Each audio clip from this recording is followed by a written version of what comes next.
রয়েছি। আইন শৃঙ্খলা, ক্রাইম, অপরাধ এবং atrocities against schedule caste in our state as well as in India. ये लिए आपके कांग्रेस कमेटी के मुख्यालय में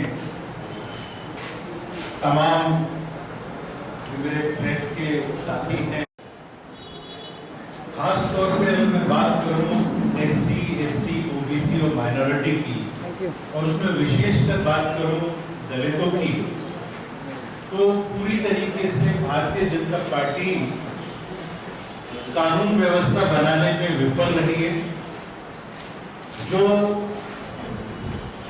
क्रिमिनल केसेस, जिस तरीके से क्राइम पूरे देश में दलितों के ऊपर बढ़ा है, अत्याचार बढ़ा है, अपराध बढ़े हैं, वो एक बहुत बड़ा चिंता का विषय है। और भारतीय जनता पार्टी क्योंकि उसको ठीक तरीके से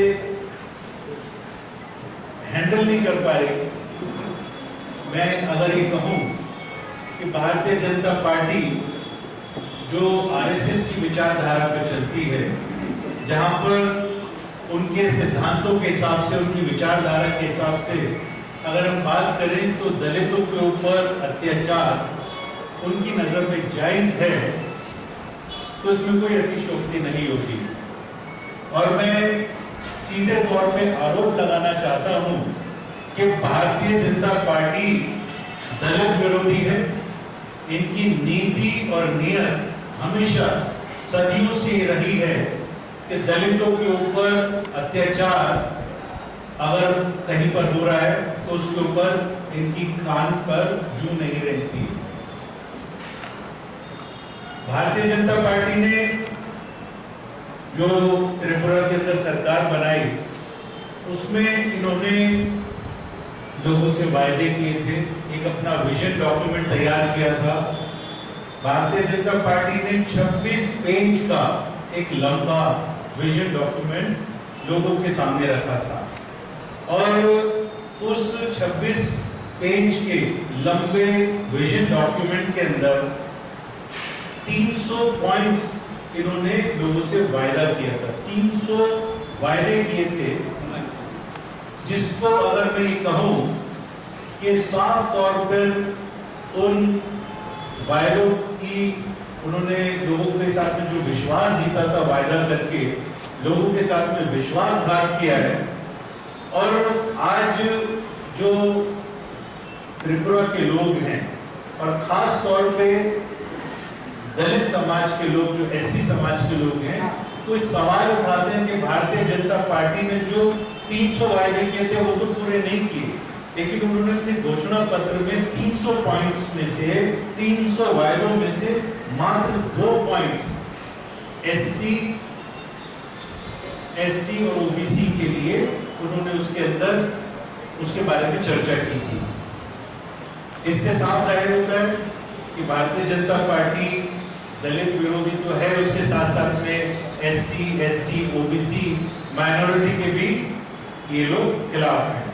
इन्होंने झूठा वायदा किया था, लोगों से विश्वासघात किया, और ये त्रिपुरा के लोग अभी इंतजार कर रहे हैं। अभी बाय इलेक्शन है, इसके अंदर तो जवाब देंगे, और आने वाले समय में भी ये लोग जो भारतीय जनता पार्टी की सरकार को, जो जुमले वाली सरकार है, झूठी और मक्कार सरकार है, उसको मुंह तोड़ जवाब देंगे। कि मैं बात करूं तो इन्होंने कोई भी SC और OBC कम्युनिटी और माइनॉरिटी के लिए टाइम बाउंड कोई प्लान नहीं दिया कि इतने समय के अंदर हम इनके विकास के लिए कुछ इस तरीके की नीति बनाएंगे या कोई कार्यक्रम करेंगे। अगर मैं बोलूं कि गरीबी उन्मूलन की बात करूं, पॉवर्टी एलिवेशन की बात करूं, या नौजवानों के एजुकेशन की बात करें, वोकेशनल गाइडेंस की बात करें, तो ना तो एजुकेशन को लेकर नौजवानों के लिए, ना वोकेशनल गाइडेंस को लेकर, और ना ही गरीबी उन्मूलन का कोई भी कार्यक्रम भारतीय जनता पार्टी ने पिछले अपने 4-4.5 साल के कार्यकाल में कोई दलितों को इस तरीके का एक आश्वासन भी नहीं दिया, और उसके ऊपर कोई काम भी नहीं किया। ये लोग बेरोजगारी जिस तरीके से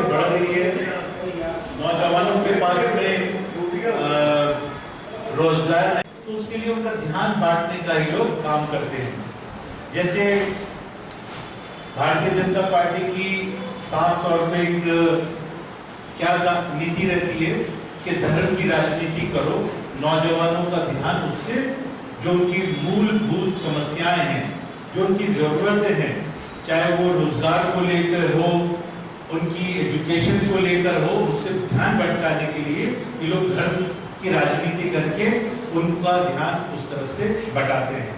ये लोग गौरक्षा की बात करते हैं, लेकिन अभी मैं आ रहा था, रास्ते में देख रहा था कि गायें यहाँ पर कूड़ा खा रही हैं, उनको खाने के लिए खाना भी नहीं है। तो भारतीय जनता पार्टी की सरकार से मैं पूछना चाहता हूँ कि गौरक्षा के नाम पर लोगों की हत्या तो करते हैं आप, लोगों को मार पिटाई करने का काम तो करते हैं आप, लेकिन जिस गौ रक्षा की बात करते हैं, भारत सबसे बड़ा देश है, सबसे बड़ा एक्सपोर्टर है बीफ एक्सपोर्ट का। वर्ल्ड के अंदर सबसे ज्यादा अगर कोई देश एक्सपोर्ट करता है बीफ का तो वो भारत है। आज भारतीय जनता पार्टी की सरकार है, क्यों नहीं है पूरे तरीके से बीफ एक्सपोर्ट के ऊपर बैन लगा देते हैं ताकि यहाँ पर भैंसों को काटा ना जाए। लेकिन ये लोग सिर्फ लोगों को ये बताना चाहते हैं कि ये कितने बड़े हिंदू को मानने वाले लोग हैं या शास्त्रों को मानने वाले लोग हैं। ये राम का नाम लेकर भी राजनीति करते हैं। अभी राम का नाम पुराना पड़ गया तो इन्होंने हनुमान चालीसा पढ़ना शुरू कर दिया। अभी हनुमान चालीसा पुराना पढ़ने लगा तो ये लोग शिवलिंग की बात करने लगे। मैं इनसे पूछना चाहता हूँ कि 800 साल पुराने मंदिर को तोड़कर आप लोग वहां पर शिवलिंग ढूंढने की बात करते हैं, लेकिन अभी 2 साल पहले पुलवामा के अंदर RDX के साथ में लोग पकड़े गए। 2 साल पहले वाले RDX को कौन लेकर आ रहे थे देश के अंदर, उसको पकड़ने का काम भारतीय जनता पार्टी की सरकार नहीं करती। लेकिन 800 साल पुराने मंदिर को मस्जिद को तोड़कर उसके अंदर वो खुदाई कर ये बताना चाहते हैं कि देखिए यहाँ पर हिंदुओं का मंदिर था। भारत के लोग, नौजवान और महिलाएं खास तौर पे आज त्रस्त है महंगाई को लेकर। आज पेट्रोल के दाम बढ़ रहे हैं, डीजल के दाम बढ़ रहे हैं, जो घर के अंदर कुकिंग गैस है उसके दाम बढ़ रहे हैं।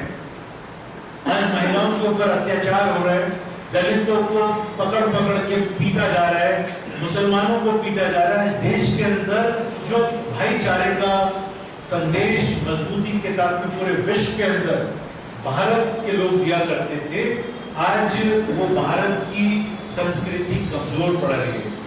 एक बार मौका दें कि कांग्रेस पार्टी के जो उम्मीदवार अभी बाय इलेक्शन में चुनाव लड़ रहे हैं उनको अपना समर्थन दें, अपना आशीर्वाद दें, उनको एक मौका दें वोट डालकर, ताकि वो त्रिपुरा का विकास कर सके।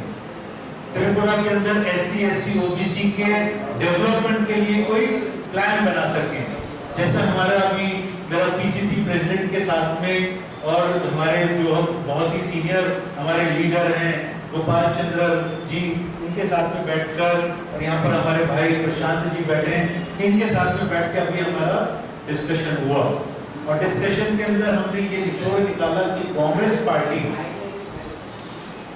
ये वायदा करती है त्रिपुरा के लोगों के साथ में कि SC ST OBC के डेवलपमेंट के लिए हम लोग डेवलपमेंट काउंसिल बनाएंगे, जिसमें सभी सब कास्ट का जो SC की होंगी, ST की होंगी और OBC की होंगी, उसके अंदर उस डेवलपमेंट काउंसिल में उनको जोड़ा जाएगा और उसको हर सब कास्ट को का विकास हो सके, उनके बच्चों के शिक्षा के लिए एक एलोकेट किया जाए, अलग से बजट वो प्रावधान होगा। इस तरीके की प्लानिंग कांग्रेस पार्टी ने, त्रिपुरा कांग्रेस पार्टी ने ये की है। त्रिपुरा के लोगों से मैं अपील करना चाहूंगा कि जो भारतीय जनता पार्टी ने जो वायदे किए थे वो पूरा नहीं किए, ये झूठी सरकार है, जुमलेबाजों की सरकार है, इनके ऊपर आने वाले समय में विश्वास मत कीजिए।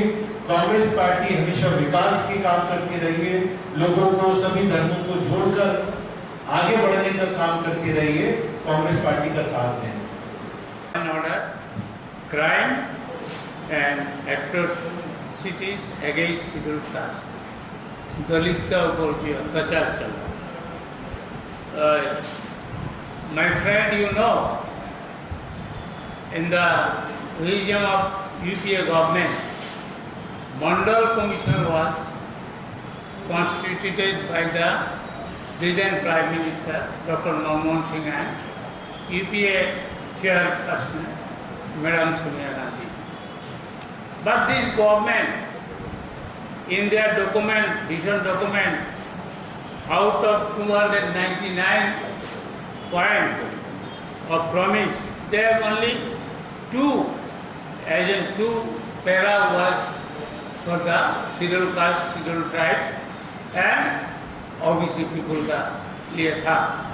लेकिन unfortunately in 2000 में लॉ एंड ऑर्डर के बारे में बोलने के पहले you the friend of journalists, about 18 journalists was beaten, harassed and hospitalized 2-3 journalists. Before coming to power, this Jumla government, Biplav & Company, though he has resigned, the resign not yet been disclosed by the BJP. I don't know why, but I should say the people should know why Biplav failure Chief Minister Biplav Kumar Dev, why he has resigned before the 10 months of the next assembly election. এখানে আমি বলতে গিয়ে বলবো সাংবাদিকদের তারা আশ্বস্ত করেছিল যে মানিক অ্যান্ড কোম্পানি মানিক সরকারের আমলে দুজন সাংবাদিক মার্ডার হয়েছিল, তাদের বিচার করবে বলেছিল, তাদের সিবিআই দেবে বলেছিল, কিন্তু আজকে প্রায় 4.5 বছর হয়ে গেল. I want to ask this government, unpopular and anti-people government, what they did about the murder of 2 of our friend journalists. They did nothing, and they are abusing the scheduled caste, scheduled tribe people, and especially there is no program, there is no scheme for the education of the scheduled caste and scheduled tribe and OBC students. Their stipend also not being given regularly. Now, from this dash, I ask this government that what you should clear before the votes. You should clear what you did about the scheduled caste and scheduled tribe and OBC people.